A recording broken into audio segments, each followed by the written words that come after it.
You don't have to arrive here sparkling and certain. You can arrive exactly as you are, sleepy, tender, a little guarded, maybe already thinking about the messages you have to answer and the things you promised you'd do.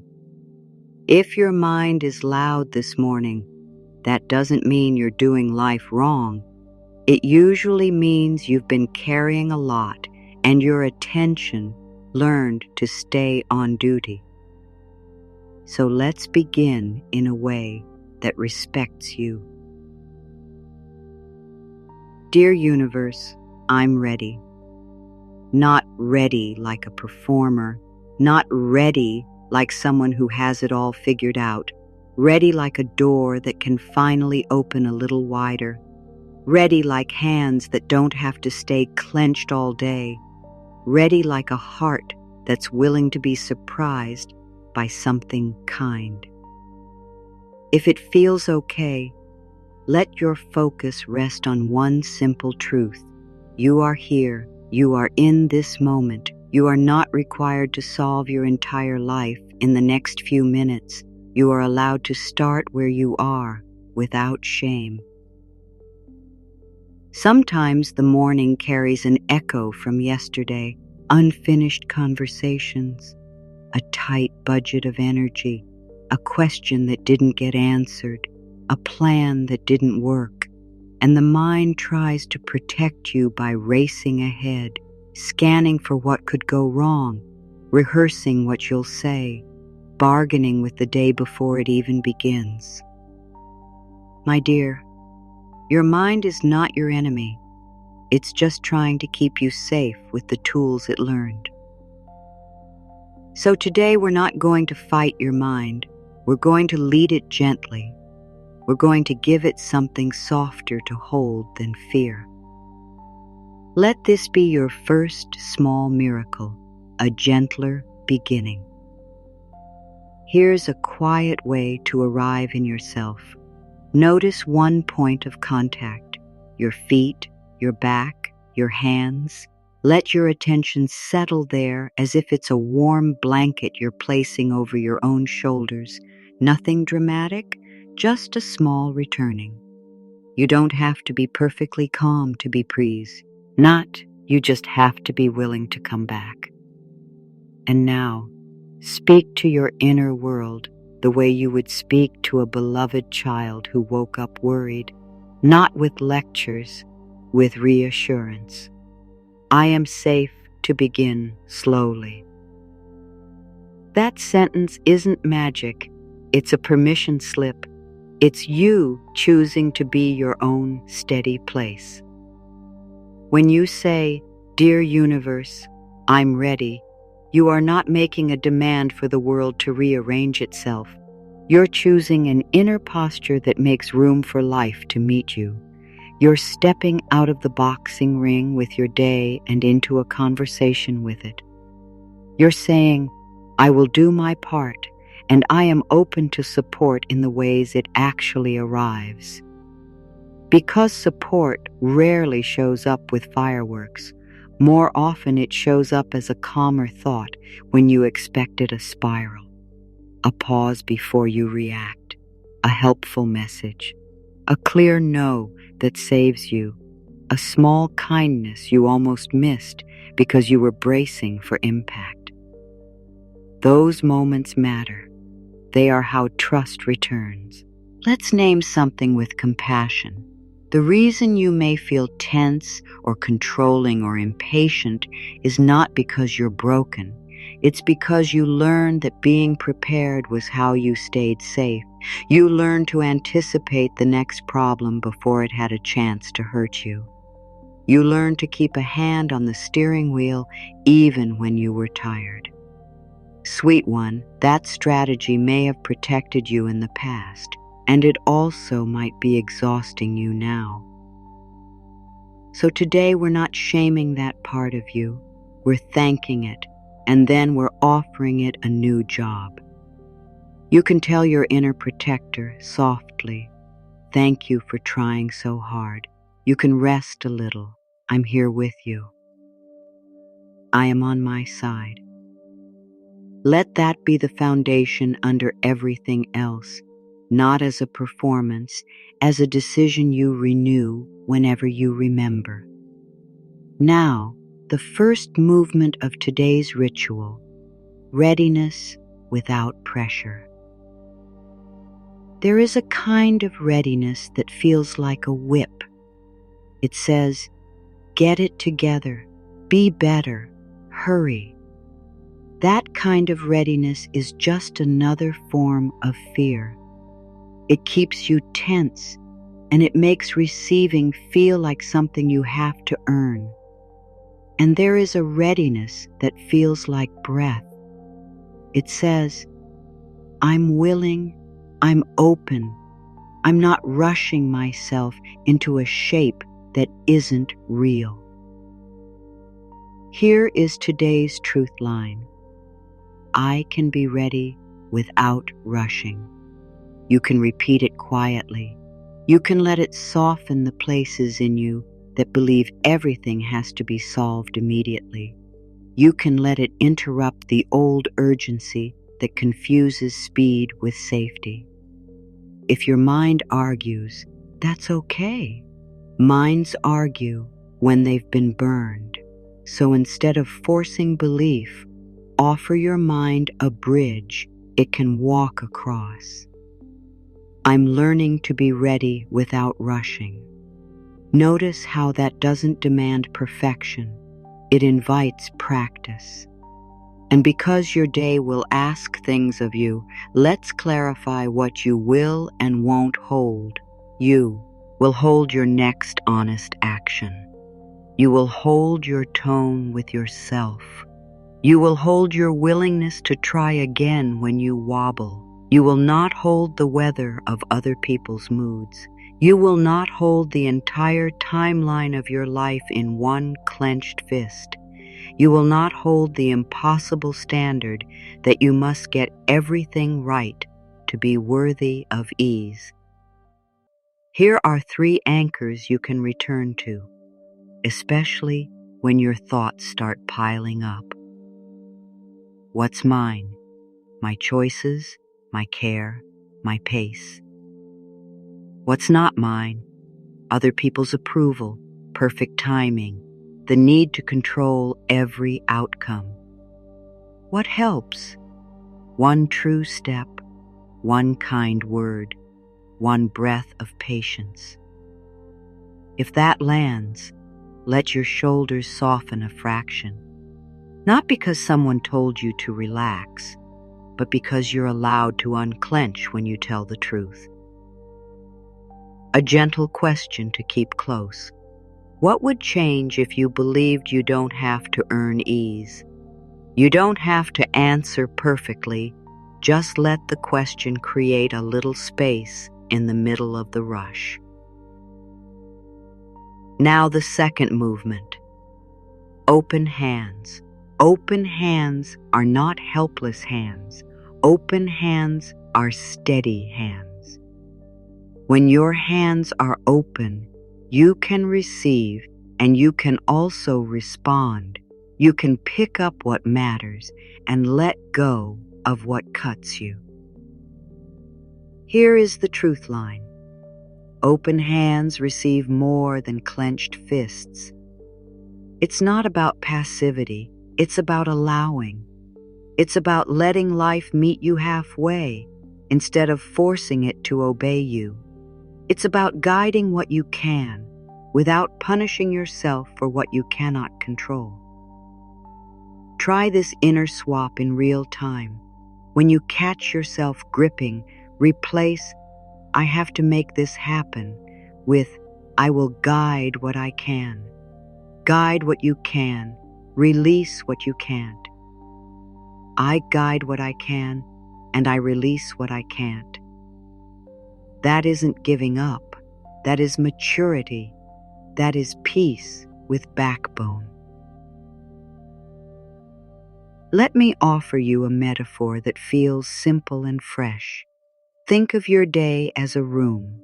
You've been sealing every window because you're afraid of what might blow in. But fresh air, can't enter a room with locked windows. Light can't change the feeling of a place if the curtains never move. So this morning, you don't have to tear the walls down. You don't have to renovate your whole life. You just open one window an inch. 1 inch is enough. You might whisper, "Universe, I'm ready for fresh air. I'm ready for light. I'm ready for something kinder than my fear." And then you go on with your day, watching what arrives through that inch. A softer thought, a clearer priority, a moment where you choose yourself instead of the old panic. Now, the third movement, miracles explained honestly. When I say miracles, I am not promising that every problem will vanish, or that the day will be perfect, or that you'll never feel worry again. I mean something more grounded and, in a way, more beautiful. I mean moments of support that change your inner experience. I mean guidance. I mean in timing that helps. I mean a helpful thought that interrupts the old loop. Truth line. Support can be small and still be sacred. Here are a few real-life shapes of miracle, the kind you can actually notice without feeling silly. A conversation goes a little softer than you expected. You remember to pause instead of snapping. You find the thing you were sure you'd lost. You get a small yes after a string of no's. Someone offers help before you have to ask. You hear yourself say, "I can do this," and you mean it. Small doesn't mean insignificant. Small is how life rebuilds trust. So today, we train your attention gently, not like a drill sergeant, like a friend who wants you to notice the good that already exists. Here are 2 lines to carry like a soft chorus, the kind you can return to without effort. I am ready for goodness in ordinary forms. I am willing to notice what's already trying to help me. If your mind says, "That's naive," answer with kindness. Maybe, and maybe it's wise to be open. You don't have to argue. You can let the words be an experiment. Now, a little story, not to convince you, but to remind you how support can show up in human ways. A woman named Maya used to wake up each morning feeling like she was already behind. Her first thought was a list. Her second thought was a critique. She didn't call it anxiety. She just called it being responsible. One morning, after a week that felt heavy, she tried a new sentence while standing at the sink with her coffee. She didn't expect it to change anything. She simply said, "I'm ready to receive help in practical ways." That day, nothing dramatic happened, no big signs, but 3 small things shifted. She remembered to send one email she'd been avoiding, and the reply was kinder than she expected. At lunch, she took a 10-minute walk instead of scrolling, and her mind cleared enough to see what actually mattered. And later, when a friend texted, "Do you want company this weekend?" she didn't brush it off. She said yes. Maya didn't call it a miracle. She called it a day that felt lighter. And that's the point. Sometimes the miracle is that you stop rejecting the help that has been trying to reach you. Now, let's move into the 4th movement, the bridge for skeptics. Affirmations fail when they try to bulldoze your reality. If you tell yourself something your body doesn't believe, your system resists and you feel worse, So we do not use affirmations as a weapon against your own honesty. We use them as a handrail. Truth line: belief can begin as willingness. Instead of saying, everything will work out, you can say, I'm open to things working out in ways I can't predict. Instead of saying, I am fearless, you can say, I am learning to be brave with a soft heart. Instead of forcing big leaps, you choose small truths that your whole self can hold. If you want a few bridge phrases for today, keep them simple. It's possible. Am willing, I'm learning, I can take one step. I don't have to do it all at once. Let those phrases be your language of safety. Here is a gentle vow, because vows have power when they are simple. I choose to speak to myself like someone I'm responsible to protect. And if you forget, you begin again. No drama, no punishment. Begin again is a form of grace. Now, the fifth movement, the heart of this whole practice, self-love as the doorway. Not performative self-love, not the kind that's only available when you're productive, the kind that says, I am a living being and I deserve tenderness, the kind that turns your inner voice into a home instead of a courtroom. Truth line: when I soften toward myself, life feels less harsh. This is where so many people miss the point. They try to receive from the outside while rejecting themselves on the inside. They want life to be kind while their inner voice is cruel. Then when something good arrives, they can't feel it because their heart is still braced. My love, you are the first place kindness must land.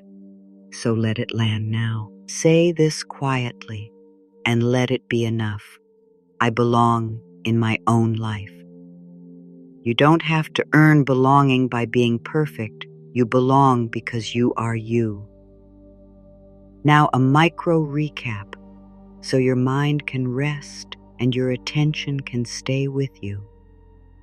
You've chosen gentle readiness instead of rushing. You've practiced open hands instead of clenched fists. You've redefined miracles as realistic moments of support. You've used bridge language to stay truthful, and you've returned to self-love as the doorway. That is not small work. That is the work. From here, I want to offer you a small practice you can carry into the next hours without it feeling like homework. No perfect schedule, just a simple sequence you can repeat when the day tightens. First, name what's true. I feel pressure. I feel uncertain. I feel stretched. No judgment. Second, offer one kindness. I can go slower. I can ask for help. I can take one step. Third, reopen the window. Universe, I'm ready for support in whatever form is available. Truth, kindness, openness. And because your mind likes something to hold, I'll give you a short list of simple ways support can arrive today, so you're not searching for the impossible.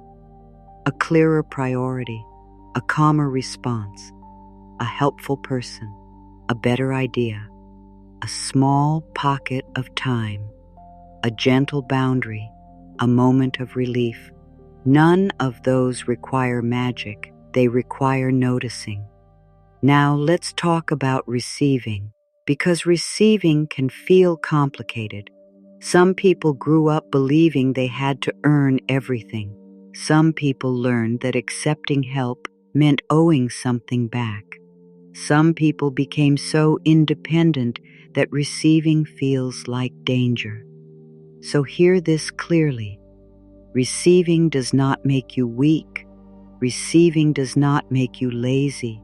Receiving does not make you a burden. Receiving makes you human. You can receive a compliment and let it land. You can receive a moment of rest and let it count. You can receive a good idea and say thank you. You can receive help and still keep your dignity. If the word receive feels too big, make it gentler. You can say, I am learning to receive in ways that feel safe. Yes, that's enough. Now, a tender truth about control. Control often feels like love. It feels like, if I hold this tightly enough, nothing bad will happen. But control can become a cage. It can keep you safe from disappointment and also keep you away from joy. So today, we practice a new kind of safety, the safety of being with yourself no matter what happens. That means you can handle a messy moment without turning it into a verdict on your worth. You can make a mistake without making yourself the mistake. You can have a hard morning without calling your whole life hard. Here is another gentle question, one you can ask whenever you feel the urge to tighten. What am I afraid will happen if I soften? Again, you don't have to answer perfectly. Just notice. Sometimes the fear is ancient. Sometimes the fear is borrowed. Sometimes the fear is just a tired body asking for kindness. And this is where forgiveness enters, not as a grand gesture, but as a daily release. You do not have to forgive everything at once. You do not have to pretend something didn't hurt. Forgiveness can begin as a simple sentence. I release myself from carrying this all day. You can forgive your past self for not knowing what you know now. You can forgive your present self for being human. You can forgive your future self in advance for needing rest. This is not denial. This is freedom. Now let's place a soft blessing over the practical parts of your day. The email, the chores, the commute, the conversation, the meeting, the quiet hours when your mind tries to replay old scenes. You can meet the practical with presence. There's another part of readiness that deserves tenderness, your relationship with joy. Sometimes you say you want a miracle, but when a good moment approaches, you tense up, not because you don't want it, but because joy can feel unfamiliar. If you've been disappointed, your heart may have learned to keep happiness at arm's length. So let's make this honest. You don't have to force yourself to feel happy. You don't have to stay positive as a job. You only have to practice allowing a good moment to touch you when it arrives. When something pleasant happens today, even something small, try not to rush past it. Let it land for 2 breaths. Let your body register it. Let it be real.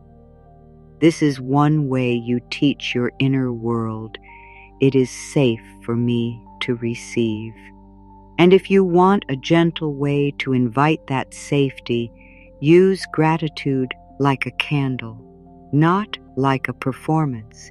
Gratitude isn't pretending everything is fine. It's noticing what is steady in the middle of what is hard. You can try a simple practice in ordinary language. 3 things. 1 thing you can see that is quietly beautiful. 1 thing you can feel that is comforting, even if it's small. 1 thing you have survived that proves you can keep going. That's it. 3 lights in the room.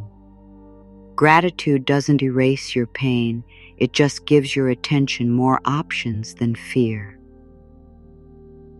Now let's talk about boundaries, because receiving and boundaries belong together. If you open your hands but you never protect your energy, you'll feel like life takes more than it gives. Boundaries are not walls, they are doors with locks you control. A boundary can be pausing before you reply. A boundary can be choosing not to explain yourself to someone committed to misunderstanding you.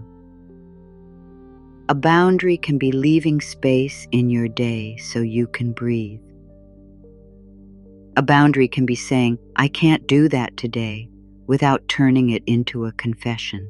When you honor your limits, you become more available for the right kind of support. You stop leaking energy into places that don't nourish you. You stop calling depletion love. And if you have a habit of overgiving, this may bring up guilt. That's okay. Guilt is often just a sign you're changing an old pattern. Here is a compassionate reframe. You can be a kind person without being a constantly accessible person. If you need a simple script today, keep it plain. I can't take that on. I can help in a smaller way. I need a little time. Let me get back to you. Those sentences can be miracles too. They create space. Space is where your life can breathe. Now, I want to return to Maya for a moment, because her story didn't end with one lighter day. The next week, she had a morning that felt heavy again. She spilled her coffee. She got an unexpected bill, and her first instinct was to tighten and curse herself for going backwards. Then she remembered the window. She didn't try to fix the whole day. She just opened 1 inch. She named one true thing. I feel overwhelmed. She offered one kindness. I will take this step by step. She asked for one kind of support. Help me see what matters most right now, and something subtle happened. She stopped punishing herself. She handled what needed handling, and she didn't add shame on top of it. Later, she noticed she had more energy than she usually did in a hard week, not because life became easy, but because she stopped fighting herself while she lived it. That's the kind of miracle that changes a life over time. Now, a word about timing, because timing is often where your hope gets bruised. You want clarity now, you want relief now, and sometimes it doesn't arrive on your schedule. So here is the gentle truth. You can trust timing without surrendering your agency. You can keep showing up, taking steps, making choices, and still allow life to unfold in ways you couldn't plan. There is a difference between waiting and being available. Waiting is tense. Being available is open.